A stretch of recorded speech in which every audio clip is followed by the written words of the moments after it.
Bueno, continuando con lo que habíamos quedado en la primera parte, les estaba hablando de la evolución lingüística y del por qué existen los verbos irregulares. Hace más o menos como unos 300 años, en el caso del inglés, ¿no? Eh, la gente hablaba de una forma un poco diferente y si hoy en día lo vemos, los vemos como errores. Ay, la gente sí era bruta. Ay, no, no, no, no, no, no.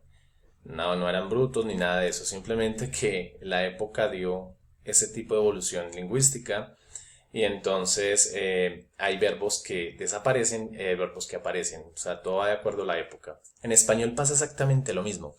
Eh, por ejemplo, antes, no sé si alguna vez escucharon el verbo bandear. Bandear. Mi abuelita normalmente lo utiliza y dice, bandéese usted solo. Eh, Uno no pregunta porque uno trata de buscar el significado, uno por respeto no pregunta. Bandearse. Con el tiempo uno ya descubre que bandearse es defiéndase usted solo. Arrégleselas como pueda, ¿sí? Pero en algún momento, hace varias décadas, bandearse era muy popular y lo decía. Ya obviamente pasará la historia y así como pasa la historia, otras llegan a la historia, es decir, palabras o nuevos significados como, por ejemplo, ustedes como estudiantes son los que dicen a toda hora, uy, ese cucho me curtió. Me curtió. Curtir. Bueno, curtir inicialmente era raspar el pellejo del cuero del ganado para dejarlo útil para la parte de la manufactura, ¿no? Para crear muebles y todo eso. Eso es curtir, ¿no? El cuero. Pero hoy en día ya curtir es lo que nosotros conocíamos como montársela a alguien, ¿sí? Y yo he sido testigo que de montársela a alguien, una década después pasó a batanear a alguien y después curtir a alguien. Ah, balsear a alguien también, balsear. No, esto es impresionante. En español es así y en inglés es así o peor. Entonces van a encontrar nuevos verbos. Algo que se me estaba pasando era los que tienen diccionario. ¿Sí? Bueno, este aquí les presento una reliquia mía, que es sí, el diccionario. eh, sí, creo que así está mejor. Inglés, español, español, inglés de Bantam Books, o sea, es una editorial muy respetada, es el famoso Williams, que tanto les había pedido durante tanto tiempo y nunca lo compraron. No, pero no los culpo. Es complicado conseguir, ¿sí? Pero bueno, ustedes buscan al principio o en la mitad, ¿m? O en este caso, al final del diccionario, ustedes van a encontrar esta, esta listica, que pues también va a estar en internet, ¿sí? La lista de tres columnas. Aquí veamos, ¿sí? La lista de tres columnas, en donde les dije que la primera columna era presente o el verbo normal. La segunda columna es la del pasado, que es la que vamos a manejar, ¿sí? La tercera son participios, pero eso no los vamos a manejar todavía. Entonces, a su libre escogencia, pueden descargar la internet, porque eso sí hay harto, o en sus diccionarios la buscan. Hay diccionarios que no la tienen y por eso son malísimos, pero malísimos, malísimos. Y yo por eso les digo, nada de Chicago, nada de, ¿cuál es el otro? Texas, no, falta Miami, Florida. Bueno, en fin, continuemos. Bien, entonces, en el pasado, have se decía hat. Es decir, em, se decía así, hat, ¿sí? Pero al hablarlo y al decirlo tan rápido, quedó had. ¿Listo? Entonces eso se eliminó y quedó el had que estamos viendo aquí. ¿Listo? Entonces todo pasó así. Esa es la explicación de por qué algunos verbos, en el caso de write, Dios mío, o sea, solo una letra, o sea, cambió la I por la O. Véalo. Understand. Curioso, solo cambió la A y la N por W. Understood. ¿Mm? Y caso también rarísimo, que esto, si no estoy mal, son como 34 verbos en total. O sea, aquí sí les puedo dar un número y son 34 verbos que se repiten. O sea, hit es el pasado de hit. Pero es así. ¿Listo? Bueno. Ok, let's continue with the infamous to be verb. El muy mal afamado, ¿sí? Verbo to be. ¿Por qué lo digo? Porque la gente siempre dice, el verbo to be. No, eso es fácil. Bueno, veamos. Let's see. I was in France, number one. You were on the floor, number two. She was lost, number three. Luke was unconscious, number four. Bueno, noten que este verbo le doy un tratamiento especial porque la verdad cambia totalmente. O sea, de la forma be cambia a was. Y lo curioso es que tiene dos formas. Es de esos pocos verbos que tienen dos formas ya totalmente aparte. Y de hecho es el único verbo que maneja was para I, en este caso, she, personas como he, it, cosas, animales, plantas. Y el were solo se va a manejar con you, we y they. Es decir, tú, ellos y nosotros. ¿Listo? Y los plurales, claro. O sea, si ya son dos perros, entonces es were. Si es mi mamá y yo, were. ¿Listo? O sea, esos plurales así también. Entonces, I was in France. La traducción la vamos a ver ahora. ¿Por qué? Porque resulta que aparecen estos. Estos que están aquí. Number one, it was wonderful. Number two, they were amazing. Number three, he was an incredible cop. Number four, Melgar was a famous place. Van a decir, ¿pero qué pasa aquí? O sea, ahí está was, ahí está were. No le veo la diferencia. Bueno, la diferencia viene a la hora de traducir. ¿Por qué? Porque tenemos que el verbo to be es el verbo ser y estar, ¿sí? Una cosa es ser y otra cosa es estar. En español lo tenemos clarísimo, pero clarísimo. Aquí no.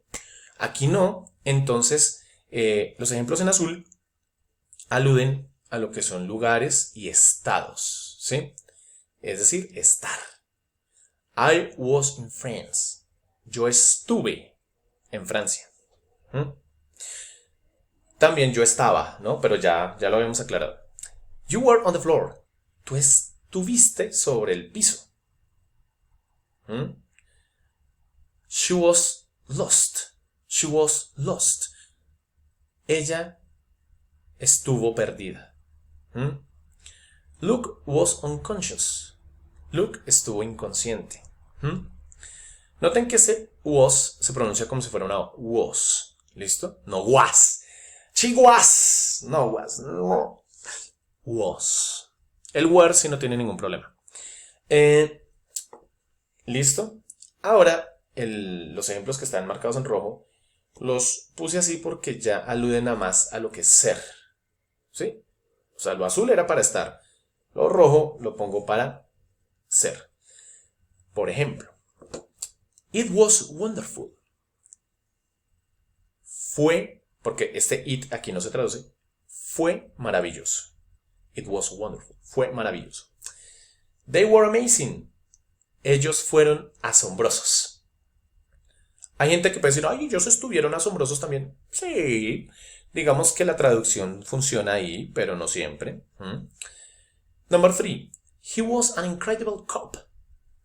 Él fue un policía increíble. Number 4. Melgar was a famous place. Melgar fue un lugar famoso. Bueno, esto es solo un ejemplo, ¿no? Todavía es famoso. Todavía el paseo de olla y de río se da por allá, ¿no? Entonces, simplemente era para ilustrar esa parte. Hay que tener mucho cuidado con este verbo, ¿sí? Hay traducciones ambiguas, hay traducciones que yo ya había revisado con ustedes, en donde una cosa es decir, yo estoy enfermo y otra cosa es, yo soy un enfermo. Sí, la connotación es diferente. Entonces, pues, aquí, pues, como no lo vemos por escrito, tenemos que actuar a la lógica, ¿no? O sea, hay que estar muy pendientes de eso. Ok. Negative sentences. For all verbs. Para todos los verbos. Aquí ya nos quitamos la camisa de fuerza. Ya esto de los verbos regulares o irregulares no nos importa ahora porque eso solo va a importar en las afirmativas. ¿Listo? Ya de aquí en adelante, esa regla de los irregulares y sobre todo regulares no va a aplicar. Aquí viene la parte más sencilla, ¿sí? Excepto por nuestro querido amigo el verbo to be. Bueno, dice así. Ok, exceptuando el verbo to be, I did an exception here for the to be verb. And you have to write the auxiliary did with not. Esto va para todos los verbos excepto to be. Y lo que hay que hacer es muy sencillo. Ponerle el auxiliar did. Did. No importa si es primera persona, o sea, yo. No importa si es la segunda, o sea, you. No importa si es tercera, she o ella. No importa. O un objeto, the rock. ¿Sí? No importa. Aquí vuelve a utilizar los mismos verbos. Cook, write, study, and hit. ¿Sí? Para que se den cuenta de que el verbo no cambia. El verbo queda en su forma normal o en presente. Lo que se le va a añadir es esto, did y not. Esto que está en verde, didn't, es la contracción. The contraction, ¿sí? Ustedes pueden decir, for example, number 1, I did not cook meat with rice. Y también pueden decir, I didn't cook meat with rice. Ya habíamos hablado que cuando uno utiliza contracciones es porque es informal. Amigos, familia, ¿sí? Cosas no tan serias. Estos sí son para cosas legales, oficiales, señales de tránsito, etcétera, etcétera. Su jefe. Sí, porque o sea, uno no llega diciendo hello boss, hola jefe, y entrando como Pedro por su casa. No, tampoco. Pero esto es para que sepan que está la forma formal, valga la redundancia, y la forma informal. Number 2, you did not write very well. Number 3, she did not study medicine. Number 4, the rock did not hit the window. La primera, yo no cociné carne con arroz. También puede ser yo no cocinaba, pero bueno. La segunda, tú no escribiste muy bien. Very well. ¿Sí? Tú no escribiste muy bien. Number 3, ella no estudió medicina. Number 4, la roca o la piedra, la roca, no golpeó la ventana. No golpeó. ¿Qué notamos aquí? Que a la hora de pasarlo al español hubo algo que no se tradujo. Y lo que no se tradujo fue el did. El did no tiene traducción. ¿Listo? No la tiene. Entonces, cuando yo traduzco, yo lo que hago es poner esto y decir yo, no y lo que sigue. Entonces dense cuenta que el did no aparece por ningún lado en español porque nosotros no lo requerimos, no lo necesitamos, por lo tanto se obvia. ¿Listo? Entonces eso es para que lo tengan en cuenta. Voy a borrar esto acá un momento y vuelvo a la presentación nuevamente. Bueno, paso a estos ejemplos que están aquí. Aquí sí nos metemos con el to be. ¿Listo? El to be no va a manejar el did. Es el único verbo que no va a manejar el did. ¿Listo? Él es más descomplicado, él dice yo no necesito eso, déjeme el not. Entonces